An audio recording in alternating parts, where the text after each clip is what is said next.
స్వచ్ఛందంగా సేవ చేస్తాం, కానీ ఇప్పుడు మా పైన బురదలే ప్రయత్నాలు చేస్తున్నాం. నాకు ఈ పద్ధతి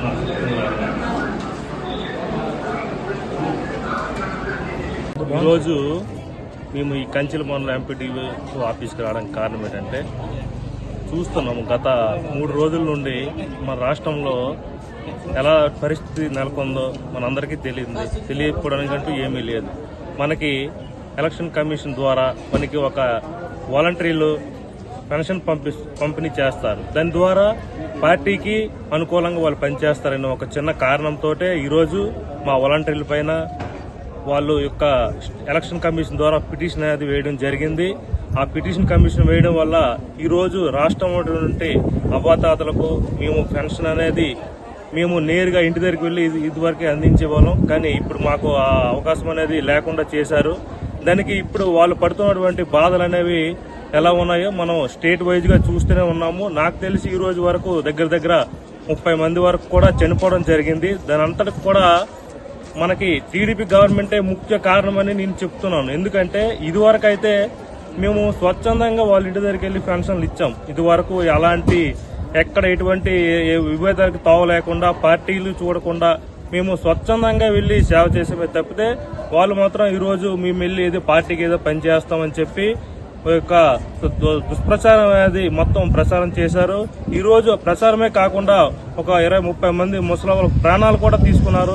దానికి ఎవరు బాధ్యత వహిస్తారు అనేది కూడా వాళ్ళు చెప్పాల్సిన అవసరం ఉంది ఈరోజు.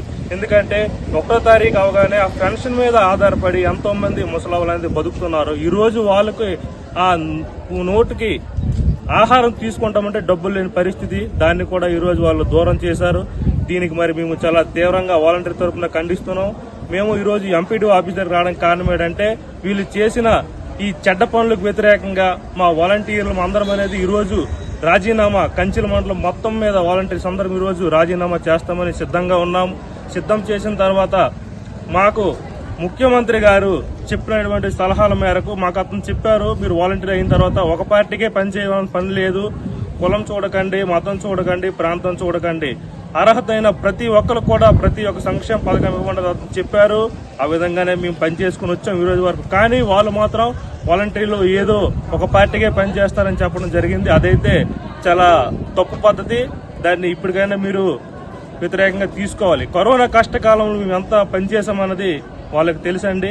వాళ్ళైతే ఎక్కడో పెద్ద స్టార్ హోటల్లో బసలు చేసుకుని ఎంజాయ్ చేసిన రోజులు ఉన్నాయి. అలాంటప్పుడు ఏ ఒక్క నాయకుడు కూడా బయటకు రాలేదు. ఈ రోజు మేము స్వచ్ఛందంగా సేవలు చేస్తుంటే మాపై వచ్చి దుష్ప్రచారం కూడా చేస్తున్నారు. అలాంటి రెడ్ జోన్లు ఉండేటప్పుడు కూడా మేము మా ఇంట్లో వాళ్ళు మాకు చెప్పినా సరే లేదమ్మా తప్పదు చెయ్యాలి, ప్రజలకు సాయం చేయాలనే ఉద్దేశంతో మేము ఆ రోజు ముందుకు వచ్చాం. అదే ఉద్దేశంతో ఇప్పుడు కూడా ఉన్నాం. మాలో ఎటువంటి చెడు ఉద్దేశం అయితే లేదు, అందరికి మంచి చేయాలని ఒక అభిప్రాయంతో వచ్చాం. కానీ ఈ రోజు మరి మాకు జరిగిన అన్యాయానికి మేమైతే మరి సహించలేకపోతున్నాం. కాబట్టి ఈ దుష్ప్రచారాలన్నీ పోవాలంటే, మళ్ళీ మనకి మంచి రాజ్యం కావాలంటే మేమందరం జగన్ గారికి తోడుగా నిలవాల్సిన అవసరం ఈరోజు ఉంది. కనుక మేమందరం ఒక తాటిపైకి రావాలని ఈరోజు అందరం ఎంపీడీఓ మేడం గారికి ఈరోజు ఇక్కడ రాజీనామా సమర్పించి జగన్ గారి వెంటే నడిచి మళ్ళీ స్వరాజ్యాన్ని తీసుకొచ్చి మళ్ళీ ఇంటి వద్దకే పాలన అనేది మేము మళ్ళీ తీసుకెళ్తామని సభాముఖంగా తెలియజేస్తున్నాను. సమస్య లేని ఇల్లు ఉండదు, పరిష్కారం లేని సమస్య ఉండదు. బంధాలు గొప్పవి, బాధలు చిన్నవి. మీ సమస్యని మేము పరిష్కరిస్తాం. రండి మాట్లాడుకుందాం.